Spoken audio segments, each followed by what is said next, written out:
भारतीय civic sense रे hero ना जीरो यार एक प्रकृत उदाहरण पूरा देशवासी को देखाई देइछंती जणे 73 वर्षिया वृद्धा माँ।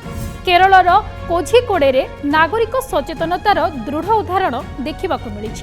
भिडियो रे देखा जाउची जणे स्कूटी चालक फुटपाथ को रास्ता भावे व्यवहार करुछंती। सेतेबेले वृद्धा महिला आगकू आसी गाड़ीटी को अटकाई देइछंती एवं घटनाटी को मोबाइल रे रेकर्ड करिछंती। तांकर दृढ़ता देखि स्कूटी चालक पछकू फेरी जाइछंती। एही घटनाटी एबे सोशल मीडिया रे बेस प्रशंसा साउंटुछि। सोशल मीडिया रे लोके तांको साहस और सिविक सेंस को भूरी भूरी प्रशंसा करुछंती। किंतु किछि लोक चेतावनी मध्य देइछंती एभली परिस्थिति आक्रमणात्मक होई पारे। सारा देश में फुटपाथ दखल गभीर समस्या रूपे उभा हेउछि।